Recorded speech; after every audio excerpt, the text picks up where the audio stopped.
আজ ৫ই জানুয়ারিকে গণতন্ত্র বিজয় দিবস হিসেবে পালন করছে ক্ষমতাসীন আওয়ামী লীগ। এ উপলক্ষে বিকেলে রাজধানীর দুটি স্থানে সমাবেশ করবে দলটি। বঙ্গবন্ধু এভিনিউয়ের দলীয় কার্যালয়ের পাশে বায়তুল মোকাররমের দক্ষিণ গেটের সামনে সমাবেশের প্রস্তুতি নেওয়া হয়েছে। এছাড়া ধানমন্ডি ৩২ নম্বর সড়কের রাসেল স্কোয়ারে আলাদা আরেকটি সমাবেশের প্রস্তুতি চূড়ান্ত করা হয়েছে। আওয়ামী লীগের কেন্দ্রীয় নেতারা ভাগ হয়ে আলাদা সমাবেশে বক্তব্য রাখবেন।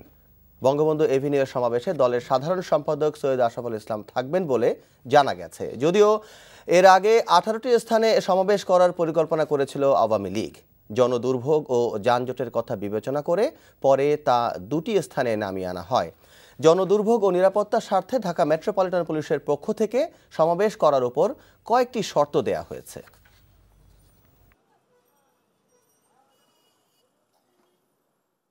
আজকে ৫ই জানুয়ারি নির্বাচন হওয়াতেই আজকে গণতন্ত্র রক্ষা পেয়েছে। সেই জন্য আমরা গণতন্ত্র রক্ষা দিবস, বিজয় দিবস গণতন্ত্রের আমরা উদযাপন করছি। এই দিবসে গণতন্ত্রকামী সকল মানুষকে আমরা আহ্বান করেছি এই সভায় অংশগ্রহণ করার জন্য।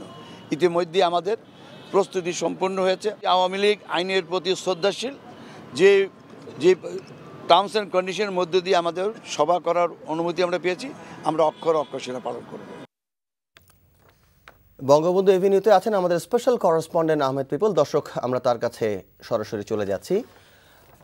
পিপুল, জনসভার সার্বিক প্রস্তুতি কেমন দেখছেন? মনির, এখানে সমাবেশ হবে আওয়ামী লীগের। সেই সমাবেশের যে স্থলটি দক্ষিণ গেট বায়তুল মোকাররমের, সেটি ইতিমধ্যেই এখানে মঞ্চ তৈরি হয়েছে। সকাল থেকেই নেতাকর্মীর আনাগোনা এখন আসতে শুরু করেছে। আওয়ামী লীগ এবং সহযোগী সংগঠনগুলোর অনেক নেতাকর্মী দুপুরের ২টার পর আগ থেকেই এখানে জড়ো হতে থাকে এবং ইতিমধ্যে বেশ কয়েকজন কেন্দ্রীয় নেতা এসে পৌঁছেছেন। এখানে এসে পৌঁছেছেন মাহবুবুল আলম হানিফ, আওয়ামী লীগের সাংগঠনিক সম্পাদক খালিদ মাহমুদ চৌধুরী ও বি.এ. মোজাম্মেল।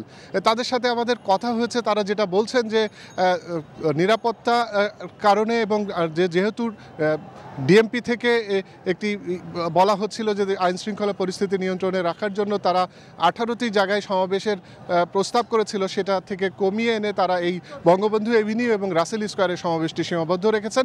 এবং তারা যেটি বলছেন সেটি হলো যে এর মাধ্যমে, এই সমাবেশের মাধ্যমে ৫ জানুয়ারির যে নির্বাচন, সেটি তারা গণতন্ত্রের বিজয় হিসেবে দেখছেন এবং আগামীতে এই ক্ষমতাসীন সরকার তারা উন্নয়নের যে কর্মকাণ্ড করেছেন এই ধারাবাহিকভাবে 7 বছরের, সেটি তুলে ধরতে চান এবং এই সমাবেশের মধ্য দিয়ে দলীয় নেতাকর্মীদের কাছে তারা সেই মেসেজটি দিতে চাচ্ছেন যাতে দেশের জনগণকে সাথে নিয়ে তারা আগামীতে নিরবিচ্ছিন্নভাবে কাজ করতে পারেন।